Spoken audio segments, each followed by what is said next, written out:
First speaker this evening will be former Mayor Steve Schmidt.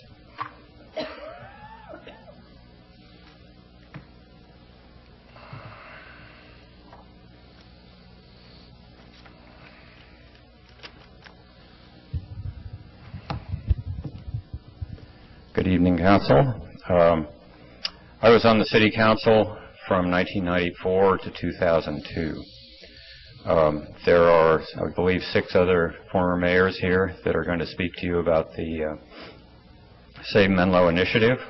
I think you probably remember I'm different from these colleagues who also support the initiative in that I voted for numerous development projects and did so based on the merits of each of them, often contrary to the wishes of my supporters. I did not support the dairy referendum in 2006, and yet I stand here tonight with my colleagues unified in our support of SaveMenlo's initiative. I also participated in the specific plan visioning process. I was disappointed in some aspects of the final plan and was shocked to see and understand the first proposals that came in from Stanford and Greenhart. The dominance of office development in both of these submittals flies in the face of the expectations most residents who participated in the visioning process had. The generous office allowances of the plan contradict many of its guiding principles and goals. The favor you gave to office developers divides the city, creates a most unfriendly and dangerous environment on El Camino, and aggravates an already undesirable imbalance between jobs and housing. The consultants gave 3 of you on this council bad advice on the viability of office development, stating that office developers would be hard to find. The council's giveaways to attract office developers turned out to be wrong. That's why our first 2 submittals exceed the entire 30-year specific plan expectation for office development, over 400,000 square feet. Why not leave some development rights for the smaller property owners? This council had an opportunity to correct this mistake in November of last year, which you did not do. 3 of you were endorsed by the Sierra Club, and yet you ignored a recommendation from the club to limit office development to 20% of the allowed FAR.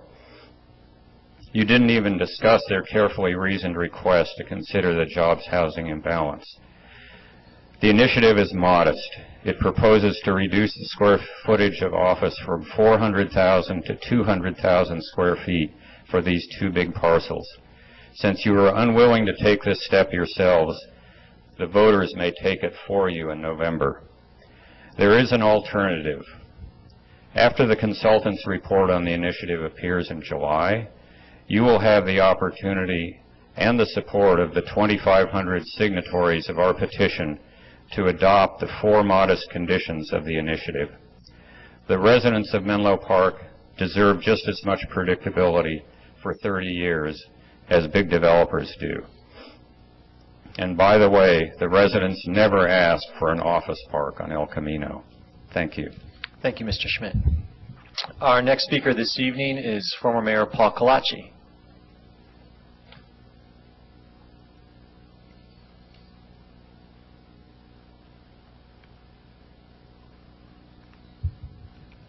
Hello, council members. I introduced myself earlier. I'm out of practice at saying things in 3 minutes, so we'll see how I do. I have a simple request to make of you.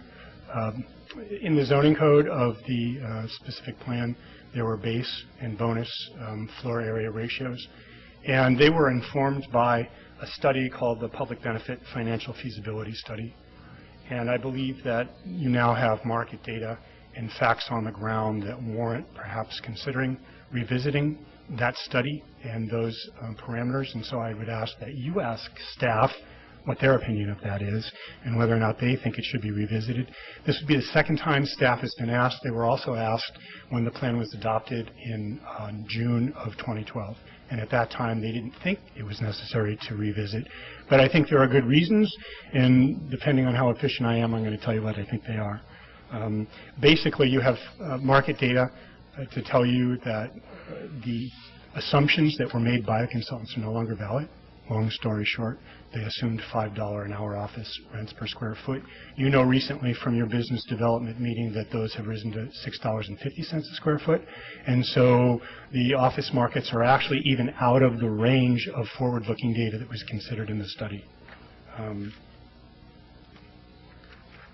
The study was supposed to test the feasibility of building types and intensities in order to assess the recommended base and maximum FARs and to assess the potential for developing a methodology for extracting additional benefits from private development. And like my colleagues have said, some of the conclusions, particularly the conclusions with results to office, are flawed on their face. Let me read it to you. It says mixed-use office projects at the proposed base and bonus FARs appear not to be feasible on the small and large parcels. And once the office market is restored, the analysis shows that the proposed base and maximum FAR office buildings would still be infeasible. It went on to say that the most likely kind of residential development would be residential with the bonus FAR, and that ground floor retail was feasible so long as it was able to command maximum rents. And if you just looked at that, you get the idea based on the zoning code that we've established here, we're not in any danger of getting office. We're probably going to get what we want, which is residential, because I know Menlo Park wants that. We're going to get residential at densities in which we're going to be able to negotiate some of the public benefits that have been identified in the plans, and if we're lucky, we'll be able to get some retail.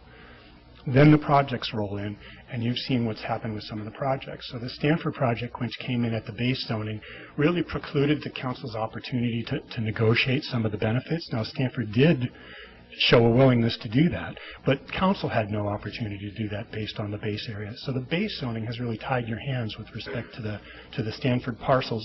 And a good case can be made, at least from the outside, that office may have crowded out the hotel. Too much time. Okay. I hope that you'll see the initiative as a potential gift for you. Again, my request is simply that you ask staff whether or not they think this analysis should be revisited. And if they do, if you could bring back those impact reports along with the impact analysis of the initiative, that would be a fair comparison. Thank you for listening, Council. Thank you, Mr. Kalachi. Our next speaker this evening is former Mayor Jack Morris.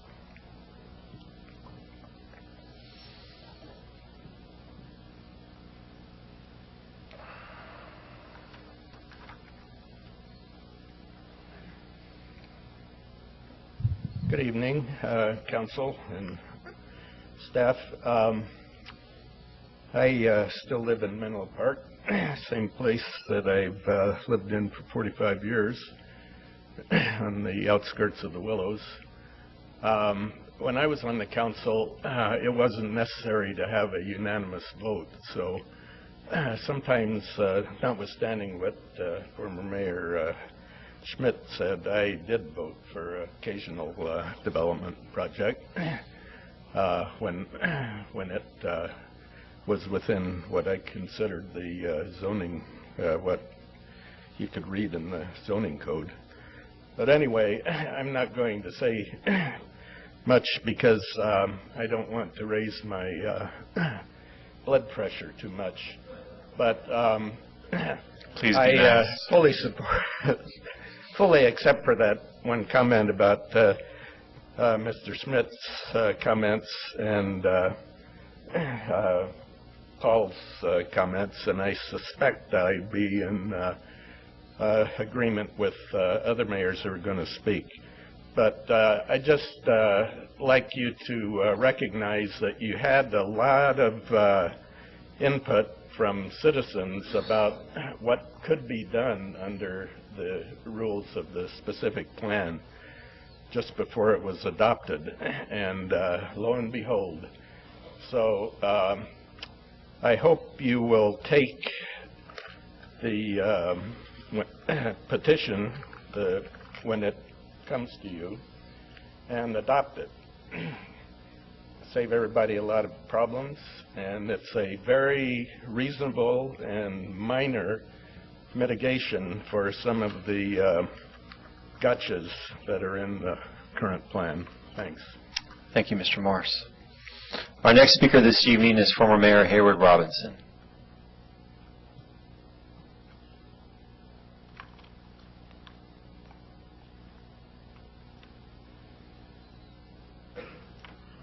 Good evening. Always a challenge to follow those distinguished former mayors. As you know, I supported this the specific plan, helped kick it off with Rich and other members of the council at that time. I participated in the meetings, saw the residents work with each other around the table, envisioning what we might get and what we might have. And I think the process is, through the point that I left the council, was very, very solid. Unfortunately, I think it got off the tracks, and we now see that in the evidence of the first real big proposal that's come before the city. And it's clearly flawed. And as much as I support the specific plan, and as much as I want and believe that council should be the decider here in these things, I'm supporting this initiative. I think it was not very difficult for the folks who went out and got these signatures to get signatures. When you tell people that balconies are going to be included as open space, people sign. You know, when you tell them that there's a driveway right in the middle of your open space, people sign. When they show the large facade, talk about the traffic, those things, it's an easy sell. And it'll be an easy sell in November if it's on the ballot. It'll pass. So I would urge you to, when this comes before you, to adopt it. It's not perfect by any means. No initiative is. But it's the best route we've got at this point. So good luck. Thanks. Thank you, Mr. Robinson. Our next speaker this evening is former Mayor Kelly Ferguson.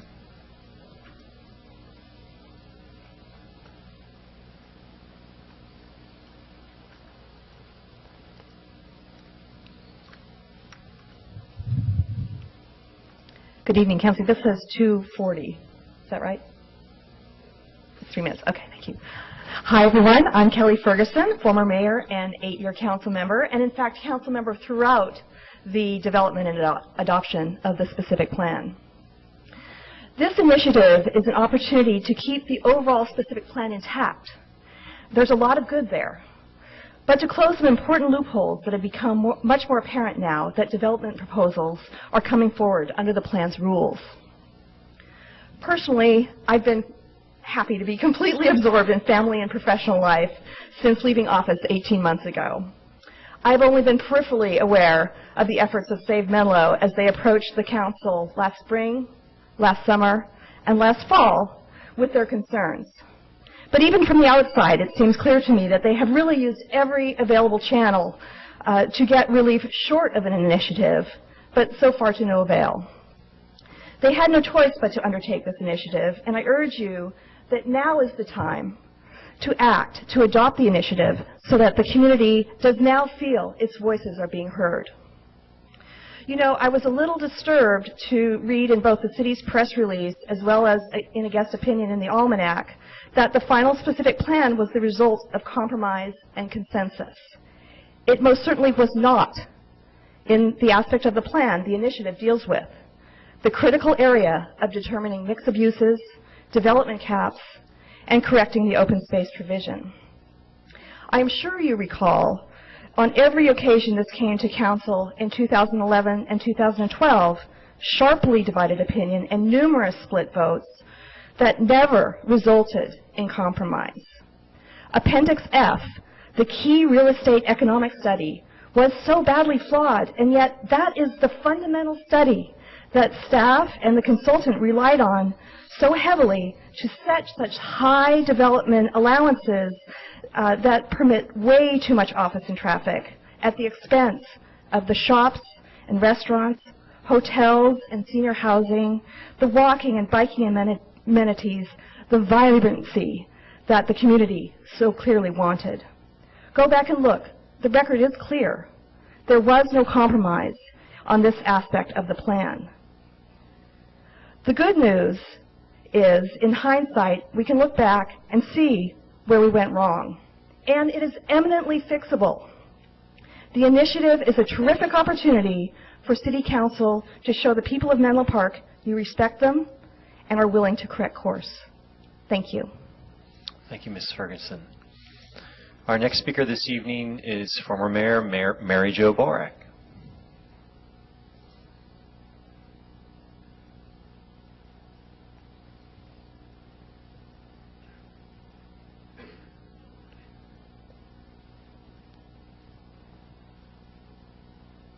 Hi. Good evening, Council.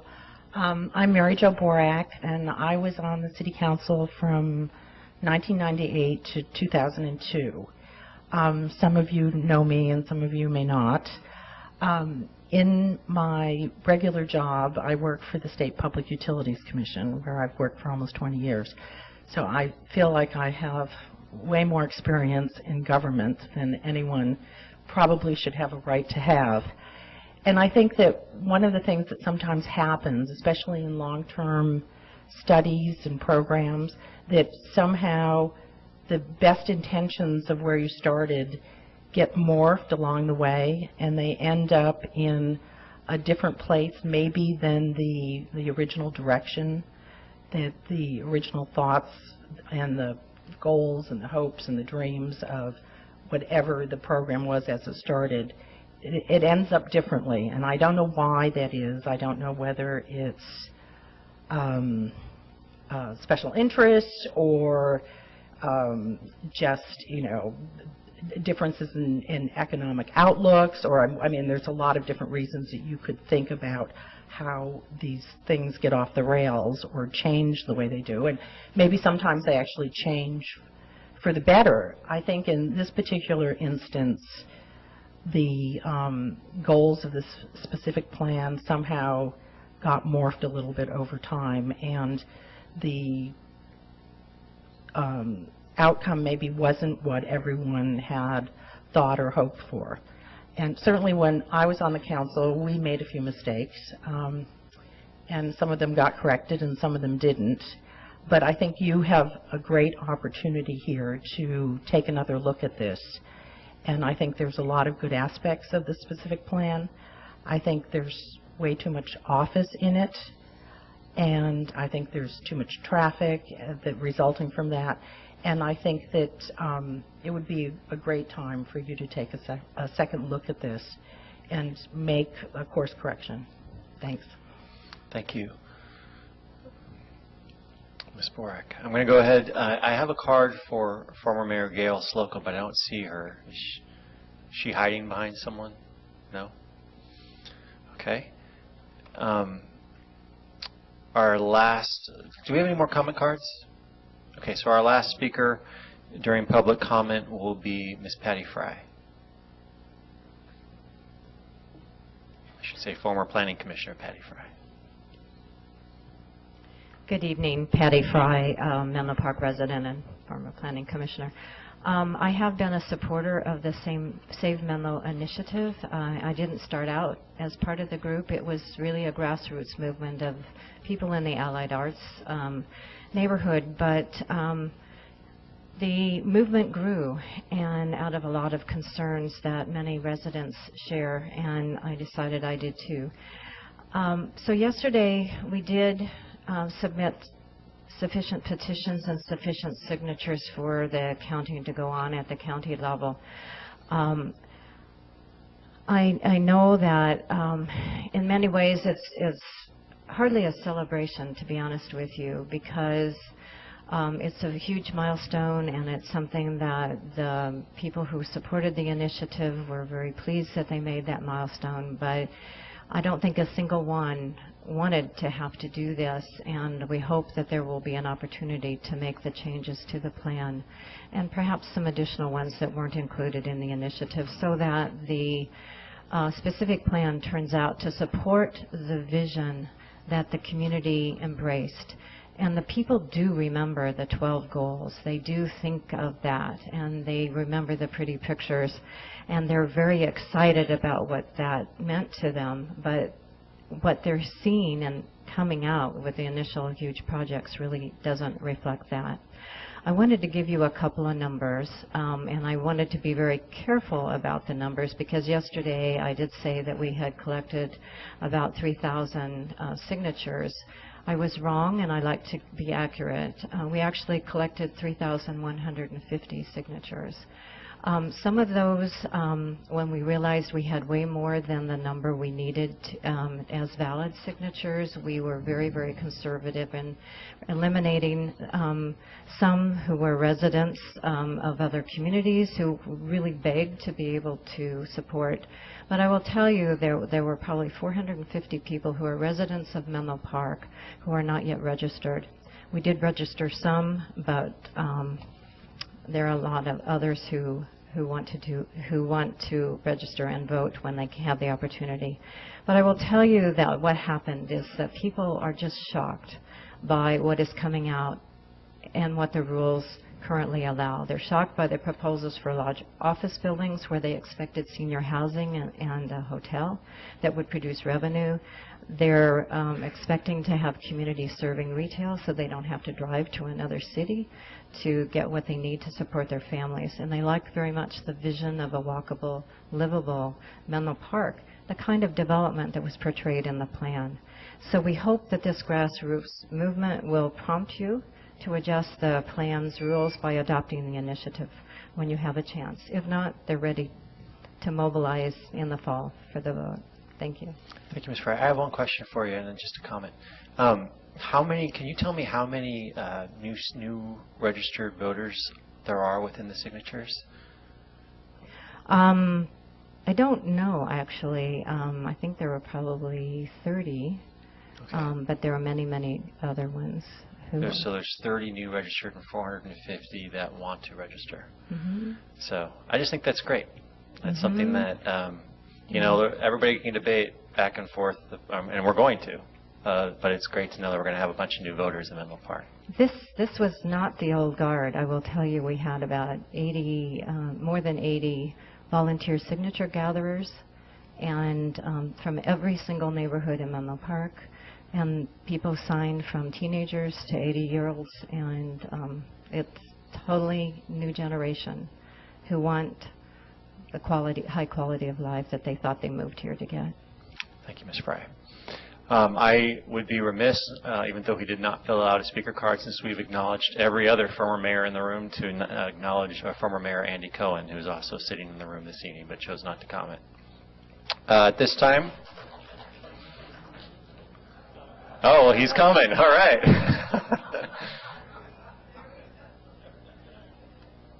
Well, thank you for seeing me and asking me to comment. I'll be very brief. As always, when Patti Fry speaks, I listen.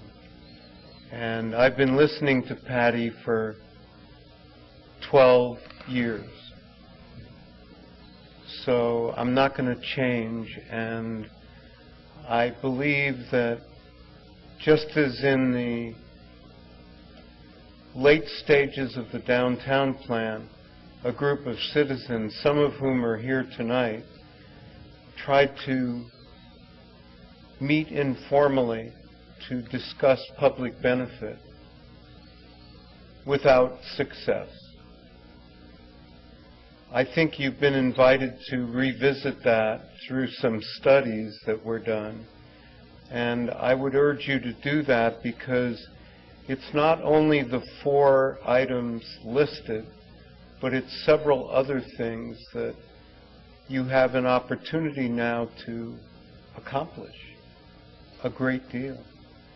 And assume that leadership mantle that you all fought so hard to get. I wish you well. Thank you, Mr. Cohen. So we're going to go ahead now.